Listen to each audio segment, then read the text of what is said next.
Hi guys, Sarah here from Highland Haven Australian Shepherds and Highland Haven Dog Training, and welcome to Season 3, Episode 1 of Dog for Thought. Joining me is my co-host, daughter, and dog trainer extraordinaire, Sophie. Hi everyone. So it's been a while, Soph. When did we end last time? Right before we were about to move in like October, I feel like. No, really? Could that be? No, it must have been like early September. Yeah, maybe. Okay. In the fall. Before Jacob went back to school? Mm-hmm. Yeah. All right, so it's been, 3 or 4 months, and we're back. We've done a lot in that 3 months. You want to give us an update in Dogland? Yeah, so we finished the kennel. We set up the whelping room. Oh, wait, no, back up. First we moved. Well, we moved, yeah. We moved, and then that took forever, and I forgot how miserable moving was. And then we had to deep clean the house. And then we built the kennel and redid the driveway and redid the front steps and painted up in the whole house and had to deal with Twiggy and bred a dog and had Thanksgiving, had Christmas. Yep. So we've been busy. So I guess the most important part of that is that we moved. Yeah. Finally. After spending 18 months looking for a new house, we finally found this one, and it took 4 months for us to close on this house. For those of you who don't live in New York, you don't understand the pain involved in buying and closing on a house in New York State. It's just a nightmare. But we finally did, and I agree with you. I feel like moving is like childbirth. You know it's bad, like you remember that it's bad, but you think you're prepared, and then you do it again, and you're like, oh no, this is way worse than I remember. Yeah, it was terrible. Way worse. I forgot all of this horrible stuff. I mean, to be fair, the first move that we had, I was at school, so I packed my whole room up, and I then went back to school. Yeah, so I was chilling.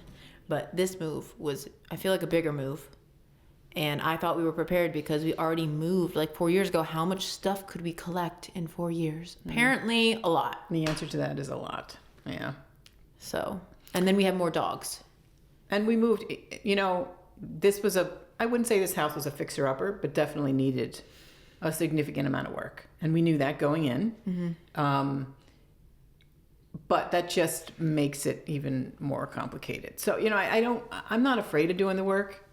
But when your dad and I walked through the house on the day of the closing, after we closed and we had the keys and we came back and walked through it, I have to say, I was like, oh my God, what have we done? Yeah. There was so much work that needed to be done. Yeah. And then, of course, the logistics of moving 9 dogs plus training dogs, getting the training area set up in the new house so we could seamlessly move the dogs over, plus having a place for our dogs so that they would feel comfortable and calm during the physical move, which took 2 days. Yeah, that was a lot. It was a lot. It was a lot on everybody. For those people who are like, oh, why did you take training dogs during the move? It was so tedious. It was like we were supposed to have a moving date, and then it kept getting pushed back and pushed back. So we had like a week to 2 weeks of no dogs that we purposely made a time slot for, and the move kept getting pushed back and back and back. So we went right over that time slot. And what are we supposed to do? Like not work? Yeah, so we just had to, because we didn't know when we were going to close and / then move. It was just a matter of, we're just going to have to make it work. And we did, and we had a really good group of dogs, so it was fine. Yeah, the dogs, I think, had it easy. Yeah, super easy. Yeah, they all moved pretty seamlessly, and our dogs on the initial move did well. Mm-hmm. But it's been a move. It's been a tough move for them. Yeah, more than I thought. I thought they would be all right, but they've been, struggling here and there. No, it was tough for them. Yeah. I mean, just the fact that I was so consumed by fixing up the house, so completely consumed by it, because we had to have some construction done right inside away. And outside and fencing. Right, because we have 4 acres now, and we set up a tremendous amount of fencing. We spent an obscene amount of money on fencing. Mm-hmm. So that had to be done pretty much right away, because I wanted the dogs to be able to go outside, the training dogs and our own dogs, safely. Yep. So there was that.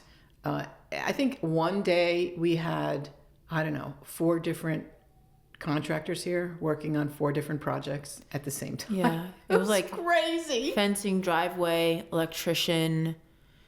And then we had the boiler guy. We had like, Yeah, maybe it was the oil tank guy. and the problem is I'm so territorial. So like there was just men everywhere and there was nowhere to escape except for being in my room. And even then the electrician would like come in my room and do stuff. And I was like, oh my gosh, this needs to be over. But I wanted to, well, we were kind of on a time crunch for weather too. Mm-hmm. You know, we were in the fall and I really wanted to get done, particularly with the driveway and the paving. Yeah. Prior to Thanksgiving, because that's when the paving companies close.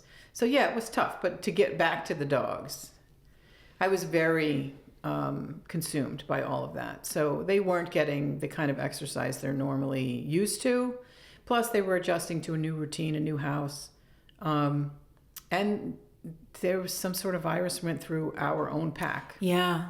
Yeah. So I was dealing with 9 dogs with intermittent diarrhea for like 3 straight weeks. And I really wanted to just crawl in a hole and die at that point. Yep.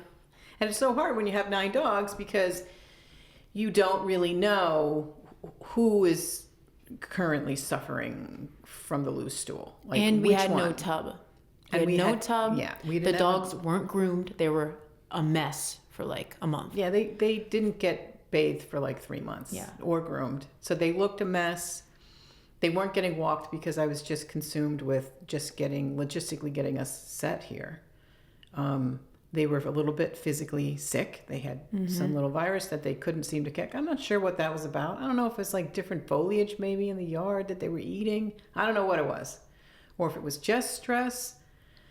I don't know, but it was rough. It was rough.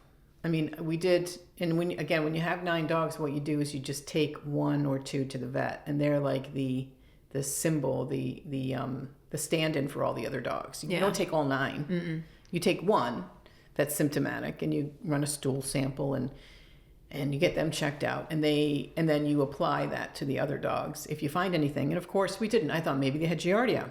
Yeah. And we kept testing like each dog, and so I had them tested for Giardia. I wormed them. I worm them every 6 months anyway. And I was like, maybe I missed something, so I wormed them. That didn't help.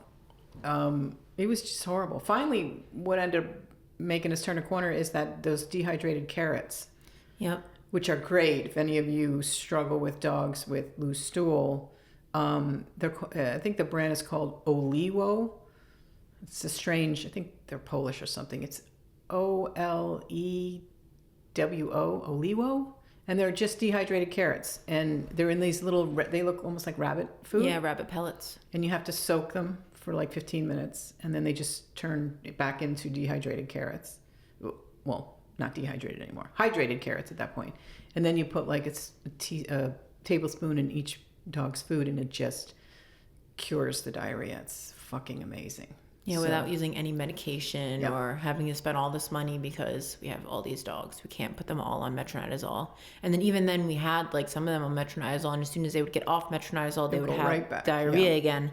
So it's kind of like a good solution that you can have for like a long period of time. Helps them sort of get through the process. So I had them all on the carrots for like 2 weeks. And then we started slowly changing. The 2 that took the longest were the puppy, Tula, and Vivi for some reason. Vivian, Yeah. But now they're all good. We did finally get our tub installed. Thank you, Reno. Yeah. So 3rd time's a charm. So 9 dogs. I think we did like 3 baths a day. 3 baths a day. For 3 days until we got through the whole group. And then, the training dogs went home. The training room got done. So it got a little bit more... I got manageable. My arms around it a little bit better. And once the dogs started exercising more and getting used to the house, then everybody settled in. But it was harder on them than I had anticipated because last time we moved, it was so seamless. Yeah. And we had less dogs. We had fewer dogs, and we didn't have to deal with the training dogs. And I was also working full time, so that forces a regular schedule every day. Mm-hmm. And without that here, we work from home. We had people coming in and out of the house every single day for full 2 months. They were really good about that. No, they were great. Yeah. And actually the dogs, it was good for them, in a way to sort of desensitize people coming and going for such an extended period of time for them. I mean, they were working right outside the the dog window. After a while, they got tired of barking. Yeah. Which I didn't think was possible. Yeah, so it's been tough for them, but now they've settled in. We worked on getting our training room set up, which turned out really well. It's beautiful. There's a video of it on our Instagram if you guys want to check that out. We're really proud of that. So we have very secure enclosures for boarding and training dogs, and also a really big indoor play area, which I'm super excited about. That's been wonderful. Yeah, because anytime we would have to do like traditional training, we would have to go out in the cold and do sits and downs or whatever. If we had more than 2 dogs, and even then, we would have like a group outside, and I would be outside in the cold. And then you would be taking 1 dog inside and training them inside. Yeah, because we had such a small setup at the other house. Yeah. So, but now we could do them all inside at once. Yep. So it's beautiful. It's beautiful. I mean, it's definitely a kennel, with enclosures. People sometimes will say to me when they're talking to me about training, do the dogs live in the house with you? It's like, well, yes, they do, but they don't live in our living space. When you're taking in people's dogs, it wouldn't be safe to have them hang out with the owner's dog, with the trainer's dogs. Like, that doesn't make sense. Plus, it's not fair to the dogs that live there to have these strange dogs, cycle in and out of their house. With behavioral issues. Yeah. So, no, they don't come upstairs in our living space. Also, I try to explain to people when they find that concerning is that, when you have dogs from the outside coming in and out of your house, you have to be able to clean properly. Yeah. You have to be able to disinfect so that you're not spreading germs or potential illnesses, kennel cough and whatnot, from dog to dog, right? So if they're living in your house, there's no way to disinfect your home, with your furnishings. So, with all of that in mind, we set our kennel up so that was indestructible, because training dogs come in with separation anxiety and other destructive issues. So they have to be in an enclosure that keeps them safe, as well as keeps our property from being destroyed, right? And the other training dogs in there. Right. So and it's cleanable, and you don't have to worry about them injuring themselves in the kennels. Right. So it's really important. And they don't, in my opinion, I don't think that they deserve to be in a crate, like, for long periods of time. They need to have their own area that they feel safe, that they can decompress in, that isn't just a crate. Right. So these enclosures are like way bigger than way that, bigger right? than They have a nice cot in there, it's like a bedroom cot, so they can still move around. So they're not crated when we're not with them, unless they're puppies and they need to be. So we can give them more space, but they can stay safe for themselves, safe from other dogs, and other dogs safe from them, et cetera, et cetera. We can disinfect properly. So, that's why we set it up the way we did. It's impractical to set it up with all these soft furnishings that can be destroyed and that can't be properly cleaned. So that's why we do that. When people push back on that and imagine that their dog comes to stay with us for training and they're going to be hanging out in our living room with us and our dogs, I try to explain to them why that is not only not possible, but not helpful for anybody. Like, not healthy, not reasonable. And, like, not saying we don't have comforts in there. Like, you created that giant ottoman for them, which has been, like, indestructible because we had 2 giant breeds running around on that ottoman, and it's still super well intact. And it's also super cleanable. And then we got a nice leather couch. So they have furniture and stuff to lay on and to use. It's just cleanable and safe. And, if it gets damaged, it's not a huge deal because it's in the kennel. Right. So, it's important. These little things that you might not think about in your own home, it's really important to set them up for success when they do go to training, which is why we have more of a sterile environment. So then we can set them up for success for 3 weeks, and then they go home and they already have predisposition of knowing what they can and cannot do. Right. So we have to, we're doing all the training and stuff that we normally do. We just have a much bigger space now, which makes me super happy. And then we have an attached kitchenette. That's been game changing for us. And it's like these 2 giant glass doors. So I'm really excited in the summertime because we're gonna get one of those mosquito nets, and then we can leave the door open, and I could be inside cleaning, doing the dishes, and they can run in and out. The glass, the doors that go to the enclosure, the outside enclosure. Yeah. So you have the training room, and then you walk from there into the kitchenette, which has a full fridge and freezer, which for all of the fancy foods that the clients send to us that need refrigeration and freezing, that's been a game changer. Of course, a sink and all of that really convenient stuff for us. So that was super exciting. And the food's in a different room, so we don't have to like worry about the temptation of them like, you know, going in there. Like if we're in there, we're watching to see if they're counter surfing, because we do have counter surfers and stuff. But it's nice to be able to bring them into the training room and shut the door and not have to worry about food getting in their space at all, unless we bring it in there.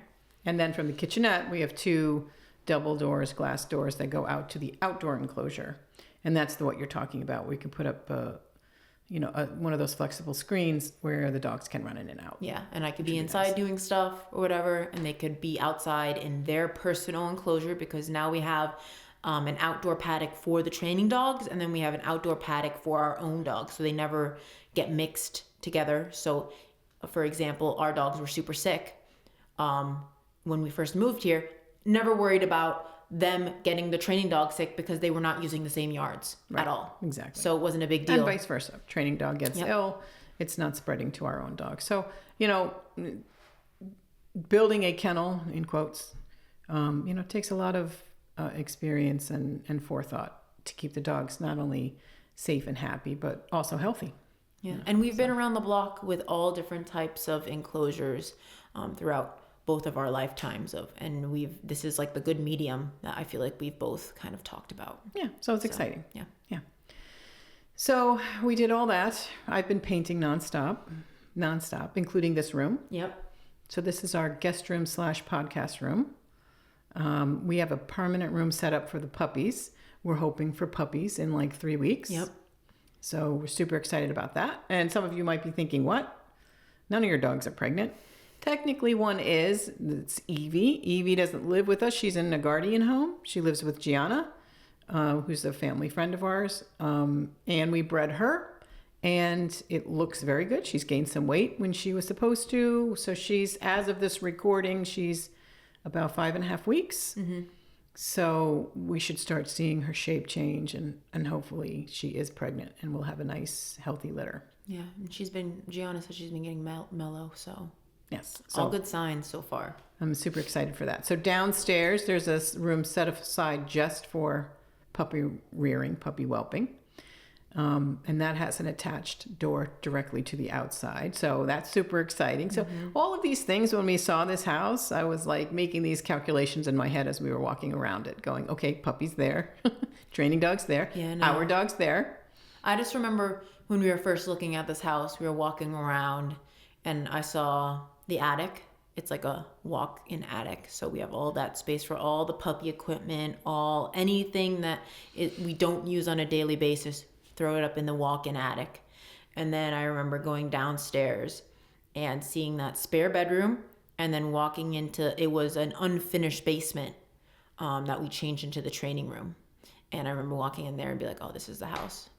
Plus, there's 2 accesses to get downstairs. So it's nice because you can do an outdoor access. So if we're having clients coming, they can park on the driveway and don't have to go into our main house. They just go down the outside stairs on the opposite side of the garage, and they can come downstairs, or they can come through our garage and there's access downstairs too, which is nice. So then I don't have to shovel over there.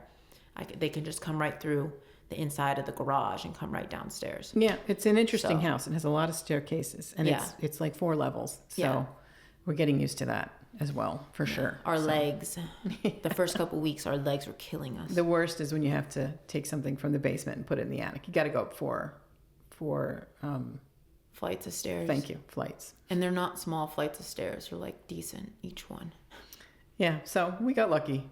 Mm-hmm. So hopefully Evie is pregnant. Mm-hmm. She would be due the end of January, beginning of February, like the first couple days in February. Mm-hmm. Gianna will take her temperature those few days prior to her due date. And once her temperature drops, she'll bring her here with us. And then Evie will stay with us through her delivery and until the puppies are about 4 weeks. Once the puppies are weaned, then she can go back home. Yep. So this is a new experience for us, having a dog that doesn't live with us full time come back just for puppies. So that's going to be interesting to see how she does, how well that works. It might work so well, I just might not have any dogs. Well, with all the drama these days. Gosh.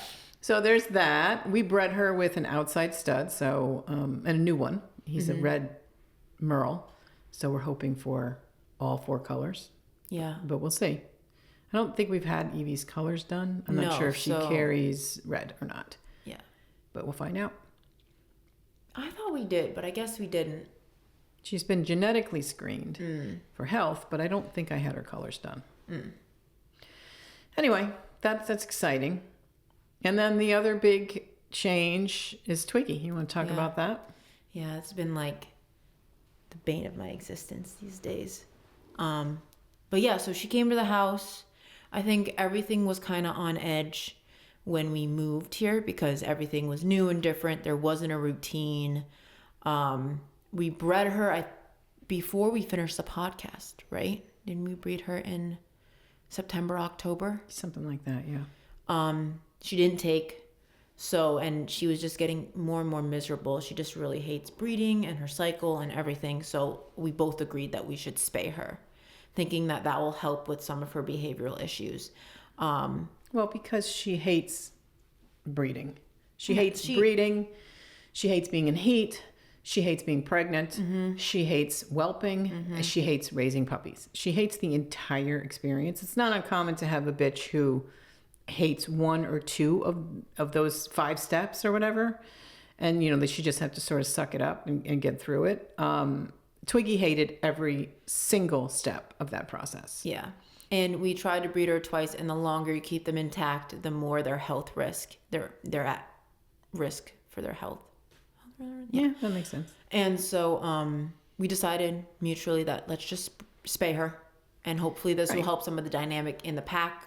Because she had been really grumpy with everyone. Everybody. Which, you know, now that you think about it, Soph, she's not grumpy with everybody else anymore. She isn't. She's not grumpy with everyone else. But all right, so let's back up a little bit. So for the last, 6 or 8 months, maybe even a little bit longer, she's been super freaking grumpy, you know, just lashing out at redirecting various members of the pack. For no reason. Well, of course there's a reason, but we don't find the reasons valid. She obviously good did. Reasons to get mad. It's never for no reason. But it's like, really? All he did was walk by you. Or, you know, all she did was accidentally bump into you. Or smell you, whatever. And she would just completely lose her shit on someone. So we've been really taking away a lot of her freedoms because she's just been so intolerant of everybody. It's not fair to the pack. It's not fair to her. Yep. To constantly be in trouble. So then we tried to breed her. I was like, well, let's just get through one more breeding season. And she didn't take. So I was like, okay, well, let's go ahead and spay her. Well, I couldn't, you know, we had to breed her. It had to be way before that. We must have spayed her around September because we would have waited 3 months to spay her. Yeah. So we must have bred her maybe in June. Well, that's or what something. I said. I think we talked about breeding her on the podcast, and then we finished the podcast, and then it was a couple months later, and then we were like, oh, she's definitely not pregnant. And then we immediately spayed her after So we think that. we spayed her maybe in August sometime. I'm going to say that. Well, whatever. I don't think it was... Well, okay. Whatever. It doesn't really make a difference.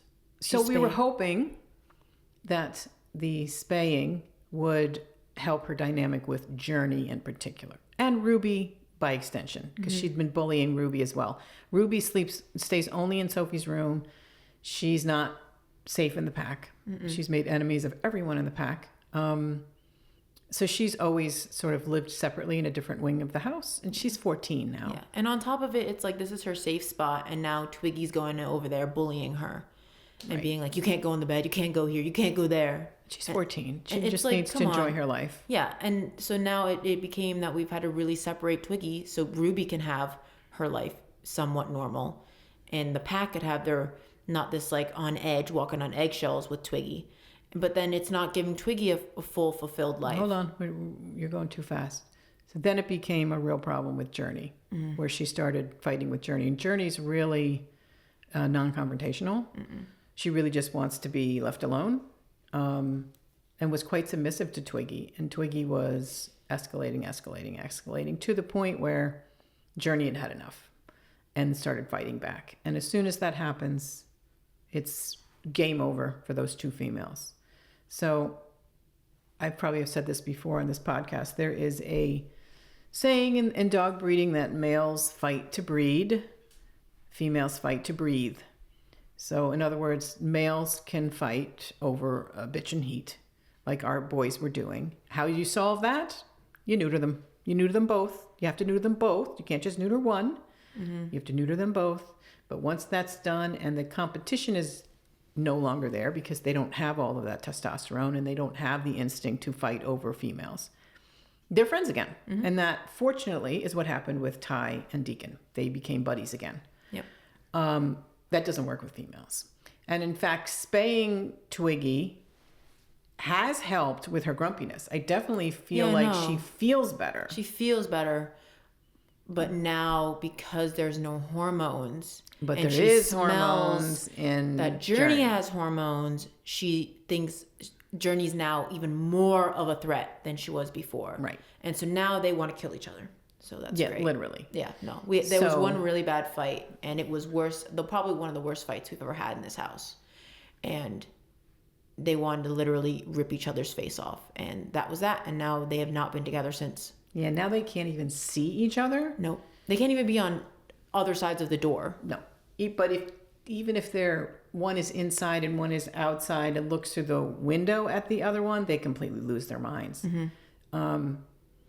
So we've never experienced that before as breeders. However, this is a very common experience where two females just decide they don't like each other anymore. It's not that it's not upsetting, it's super upsetting. Yeah. Because, I have 7 dogs, you have 2. And the dog who has made herself unwelcome is your one dog. Well, it's like both of my dogs have made themselves unwelcome. So no, it's really stinks. It's a bummer. It really is. So we toyed with rehoming Twiggy. Technically, we still would rehome her if we found the right circumstance. Yeah. Because she has to be separated so much. So I think, though, that we've kind of gotten to a place of, we've gotten to a good system. First of all, we have the kennel downstairs. So while we had all of these boarding and training dogs, which Twiggy does very well with. She does well with most dogs if introduced properly. It's just she's an Aussie, and there's a reason that we use the term bitch, because she is a bitchy female. And she just has a lot of things to say. And if you introduce any bitchy female to a new dog, they get all puffed up and they want to tell you who's boss. So you have to do it right. You have to introduce them correctly. And once they do, then they're fine. Yeah, so she played with a very big group of dogs. Huge group of dogs. Cycling and she in did and out. Great. Yeah, from Thanksgiving through Christmas.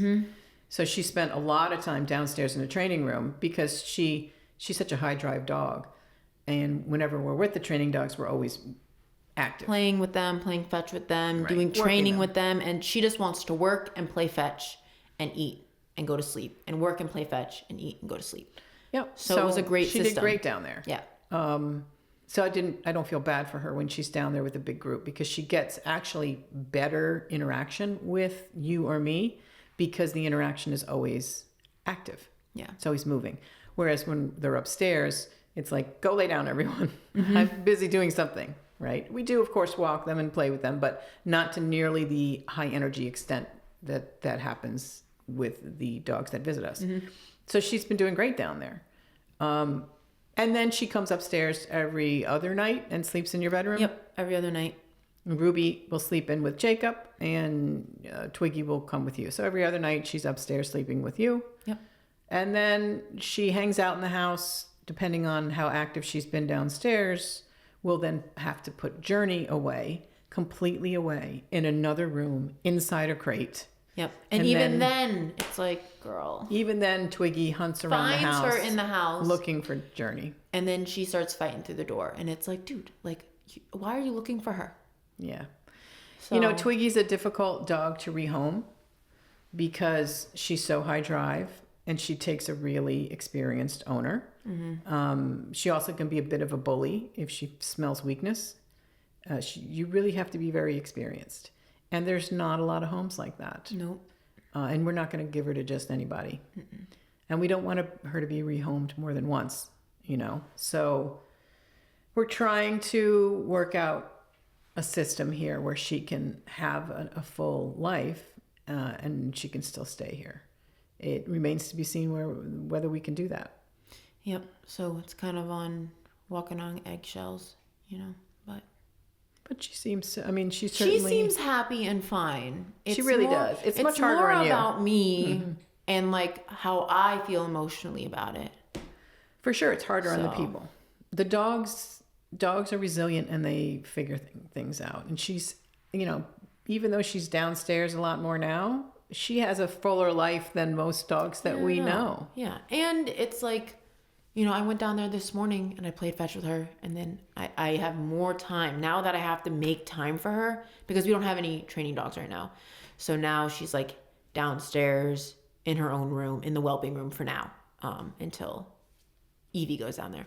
But I take her out, I play fetch with her, I work on my bike, and then I do a bunch of training with her. So now I do more training with her now than I have done with her the past however many years. More like intentional interaction than if she was up here. So that's the irony of it. Mm-hmm. I think that in some ways this setup is better for her, who she is. Yeah. Because she's more of a working dog than she is a layabout. Yeah, she doesn't really want to lay about. She just whines around me. And and she comes up and she's fine in the pack, provided Journey, of course, is in another room. Mm-hmm. My concern is, of course, when Tula comes into season, right? When Tula becomes sexually mature, will she start viewing Tula as a threat? Yeah. And that might be a problem. Yeah. That being said, she wasn't raised with Tula. Tula's a very different dog than Journey. Mm-hmm. Although she is definitely submissive to Twiggy, she also is quite full of herself. Yeah. Whereas Journey is very reserved and sort of like, okay, if you want to be boss, just leave me alone. Tula's like, why do you want to be boss? I could be boss. Look at this, I'm boss. I'm the boss right now. Oh, okay. She's just a dopey, in your face, dog with lots of confidence. Yeah. Without being pushy or dominant. No, she's just happy. She's like Meadow. Yes. Yeah. So that remains to be seen. I hope they can continue to have a relationship because they do play. They play nicely together. And Tula comes down with the training dogs all the time, and they play nicely together. They play fetch nicely together. So that would be nice. I was gonna say something else about Twiggy, but I forgot. Oh, and the dynamic has changed between me and Journey. So I always thought Journey did not like me. Like Journey was always super reserved around me. Anytime I would walk through a door and I would walk too fast, she would kind of get spooked and run away. Because that's Journey. Yeah, it's very Journey. She's sensitive. I just thought we were acquaintances. I was cool with that. There's 1,000 other dogs in this house. If she doesn't have to like me. I always thought that she just thought I was an acquaintance and just, whatever. Yeah, I think she always liked you, but maybe she wasn't really affectionate towards you. Yeah, no, but she always ignored me and always was on the other side of the room. Now that Twiggy is not in the room with me, Journey actually really likes me. And so I think that there was some sort of a dynamic between me and Twiggy that Journey was sensing. Yeah, every time she tried to go near you, Twiggy would run in the middle or do something else. And I wasn't seeing it because I'm human and I don't see all the minute details. And now that Journey and Twiggy don't hang out at all, me and Journey have this lovely relationship, which is really nice. I don't know. Do you think, is she different with you, Jacob, Journey? I think she's warmed up, but I don't think it was because she was scared of me. I think she just wasn't comfortable. I think she's changed since she's gotten to this house. You think she has more confidence, right? Yeah, because even when just I walk by and look at her, she wags her little tail. I think it's the Twiggy thing. I think Twiggy was suppressing her. Suppressing a lot of her, her natural ability was. I would walk past her and she would go like this. And not look at me and just kind of run in the other room or whatever. But just now, so everybody knows, Journey was never like that with her mama. Well, not she loves me. Yeah, which is why I was oh, she's her dog. There's no, and she's one of those dogs that's a solo dog. So that's why I would never even thought twice about it. I was like, oh, she just loves mom and that's it, whatever. But now that Twiggy's not messing up the whole energy, it's like she's so much more confident. Yeah, that's interesting. It's really interesting. And a little bit sad. Yeah. That like all these years she like, Yeah. But I mean, Twiggy. that is part of pack dynamics in general. Speaking of pack dynamics, another example is since we moved here, Jacob has been taking Meadow into his room at night. Mm-hmm. So now instead of me sleeping with 7 dogs, I sleep with 6. Meadow sleeps with Jacob, and then Ruby sleeps with you, and then alternate nights, Twiggy sleeps with you as well.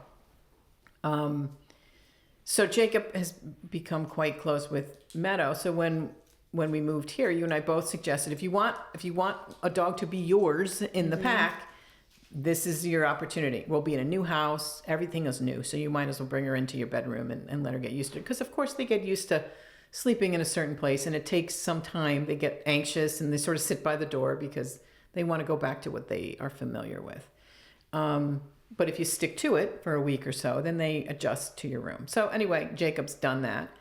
The dynamic in my bed at night with the dogs is completely changed without Meadow.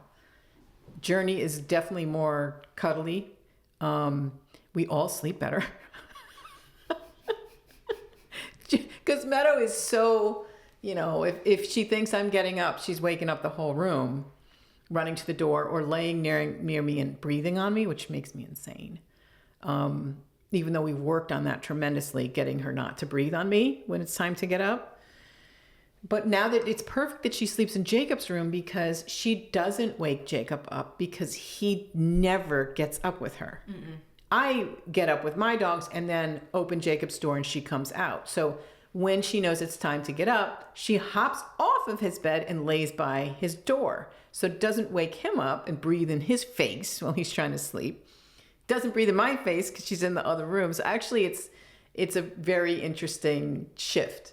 So I guess my point is, although I feel kind of bad for Journey vis-a-vis Twiggy, that's just social dynamics in any social group. Well, and like when, now we have this much older group of dogs, a pack in general, and you can kind of see the dynamics start to change now that like Ty's getting older and Remy's getting older and Ruby doesn't really count. Vivian's getting older. It's like the pack dynamic is changing. So like no matter how solid you think your pack is, the pack's always changing. I mean, that's true of, like I say, again, any social group, any mammal who lives in a social group, things are going to be always changing, always shifting subtly, sometimes dramatically, depending on life circumstances and whatnot.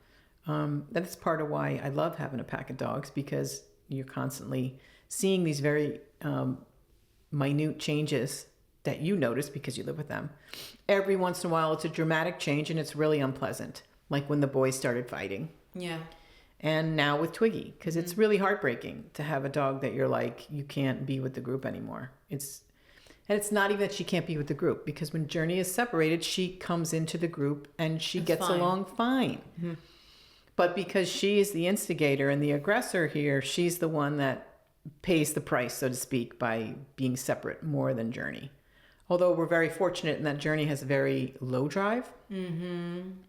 So when I say it's time to go in your crate, she happily goes into the dog room, hops in her crate, lays down and goes to sleep for 3 hours while Twiggy hangs out, with the group upstairs without an issue. So, the dogs have, I think, gotten used to this new routine. Like I say, it's harder on us than it is on them. And she's fine going downstairs. She likes her room downstairs.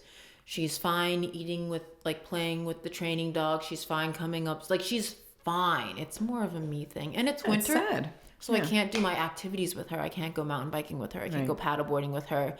I can't have, our individual bonding time because it's cold out. Right. So she's, extra secluded.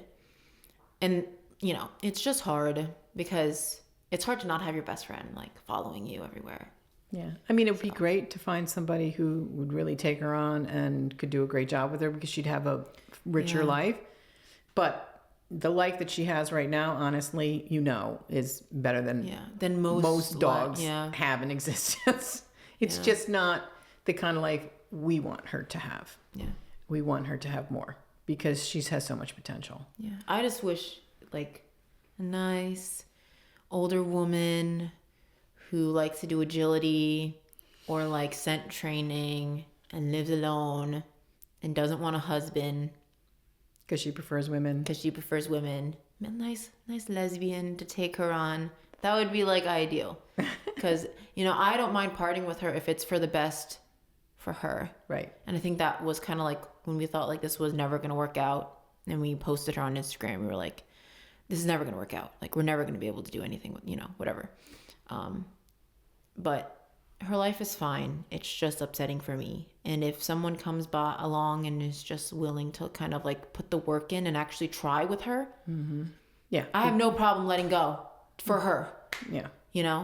I mean, you'll have a problem with it, but you'll do it. I mean, the problem is that she's a great dog. She's so smart. She's so high drive. She's so athletic. She can learn anything, do anything. She's a perfect dog for me. It's just this one glitch. The problem is the one glitch is like a major issue. And plus, well, for a long time there, we thought she couldn't be with other dogs in general. The more she hangs out with the training dogs of both sexes, the more I think we've come around to the fact that she's just fine with other dogs. It's a specific journey issue. And that goes back to the intact status of a breeding group. So we actually do think she'd be fine with another dog. The problem is not just any dog. So that makes us hesitant to give her to somebody who has another dog, because what if it doesn't work out? Yep. Then she's back again, and that's so hard and for she's her. had a bad experience with this other dog and another person and whatever, and we've already had a couple bad experiences with her going with people, so it's like, Yeah. I don't want any more bad experiences and then her take those behaviors back here. Yeah, it's just not fair to her. So like, So we're just in a holding pattern, I think, for now. And, in the meantime, she's getting the best life she can get, given the circumstances. And we just move on. Now that we're done with the construction for now. We still have more work to do on this house, but we're out of money. I've used the entire budget for fixing up the house. So, and the rest of the work that has to be done, which is mostly painting, and then outside, which has to wait till spring, landscaping and whatnot. So we're able to spend more time with the dogs again, get them out on a regular exercise routine, which is huge for them. Like you say, get them groomed regularly, which is huge for me, because when I have dogs that aren't well groomed, I feel like I'm not taking good care of them. And then I start to feel bad about it. you went through a whole thing with the dogs, and like, because you're so dedicated to the house that you were really feeling pretty depressed with like It was, because the dogs and stuff. And they say guilt is when your actions don't match your belief system. That's guilt. And that's really how I felt. Like, I have a very rigid belief system on what it is to be a good dog owner. And I wasn't doing that for a temporary period of time. It was like, because of circumstances sort of out of my control, and in the end going to benefit them. But still, I didn't feel good about not spending the time and enjoying them. And it's very hard to enjoy dogs when they're fucking having diarrhea in your house every other day, and you want to literally put a bullet in and then you your feel head. bad because they haven't been groomed, but we don't have a tub to groom them, and we couldn't install the tub until they finished the garage and the driveway. Yeah, it was like almost like dominoes, right? You had to get do this before this, before this, before this, before this, to get to your goal. And anybody who's done construction on their house knows how challenging that is. And I'm very, very driven about that stuff. So I was determined to get it done in a short period of time. Well, and plus Thanksgiving and Christmas were coming. And Yeah, I we had like a all deadline these in my mind. dogs Yeah. that were coming, and we didn't have a place to put all these dogs that were supposed to be coming. Right. Because the kennel was supposed to be done like 3 weeks prior or something like that. So it was like last minute we got everything done in time Just with in all these time. dogs Yep. to come.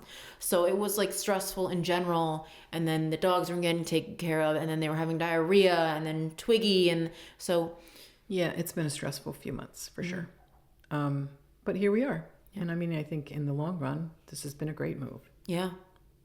Kennel's great. They can't hear us. We can't hear them. So that's the update, right? Yep. That's everything we've been doing for the last 3 months. We're going to be back on a regular podcast schedule for the next couple of months, 2-3 months. This is our slow time for training. Hopefully we're going to have puppies, so that'll be lots of stuff to talk about. Yep. We have a couple guests lined up. We have some guests lined up, which I'm super excited about. Whenever we're not doing the podcast, I'm always coming up with topics like, oh, I really want to explore this topic. We just had a dog go home with resource guarding, so that's certainly a topic that we want to touch on this season. We talked a ton about regulation, maybe because of the move, emotional regulation and how much it affects everything, whether it's our emotional regulation or whether it's a dog's emotional regulation. So we want to do a topic exploring that and how important it is to sort of identify it and sort of understand how big it is, how it affects every aspect of the dog and the person. What other topics? You had like a whole list. I'm blanking on it. See, every time we start doing the podcast, we're like, oh, what do you want to talk about? I don't know. But then when we're not doing the podcast, you're like, this. And I was like, oh, okay. I'll write these down. And then we never write them down. Did you write some of them down? Yeah, I have some of them, but they're on my camera. Oh. They're on my phone, which is being used as a camera right now. Maybe I should have written them down. Yeah, maybe. But we didn't want to make this episode a specific episode because we had so many updates to bring everybody up to speed on what we've been doing here. But I think it's going to be a good season. I'm excited to have a room dedicated to this that we don't have to set up and break down every other day. Yep, and have the dogs run in and out and mess things up. We don't have to break everything down in order to have a litter of puppies because that's a totally separate room. Yep. We'll have episodes certainly about guardian dogs and things like that. Oh, yeah. Our 2 breeder friends, we're going to try to get them on this month. And then your long friend. My longtime friend Beth, she's going to come on. We can talk about old times. What we did when we were your age, vis-a-vis dog training. So lots of topics this season. Of course, as always, if anybody listening has a topic they want us to discuss, shoot us an email or a text, and we'll certainly put that in the rotation of topics. Yep. We can usually find something to gab about for 40 minutes or an hour or an hour and a half. Honestly, like we could just record us walking the dogs every day because this is all we talk about. All right, so this is, let's see, where are we at? 48 minutes. That's not too bad for episode 1. Yeah. Kind of boring. I hope you guys weren't bored with our updates, but brings everybody up to speed. And now we have a starting point for episode 2. Yep. Season 3. Exciting. Yep. All right. Anything else you want to add? Okay. You didn't tell them that we were getting a new dog? No, I'm just kidding. We're not getting any new dog. No. Lord. I did tell Gianna not that long ago that we're not getting any new dogs for a long time because 9 is enough for us. But the next dog's going to be a Borzoi puppy. Like. What? Next week? No, like 6 years from now. Maybe when you move out. There you go. I'll get a Borzoi puppy. Yeah, when I move out. You can do whatever you want once I leave. Jacob, do you have any requests about when she should get a dog next? Maybe when both of us leave. Yeah, it's a good idea. I might have to get a bunch of dogs when you both leave because I'll be so lonely. No, you won't be lonely. You'll be fine. No, I won't. Just bought this big house. Now you have to stay here. Forever. We'll come visit. All right. How do we normally end these things? Don't we have a regular ending? Do we have a regular ending? I don't think so. You just say... That's it for today's episode of Dog for Thought. Thanks for joining us. I have an outro clip. So. Oh, yeah, that's true, right. yeah. An outro clip. Forgot about our outro. All right, guys. Thanks for joining us. We will see you next week. Yep. On Dog for Thought. Bye. Dog for Thought is written and hosted by me, Sarah Brown, co-hosted by Sophie Brown, produced, edited, and original music by Jacob Brown. Don't forget to like and subscribe. Bye.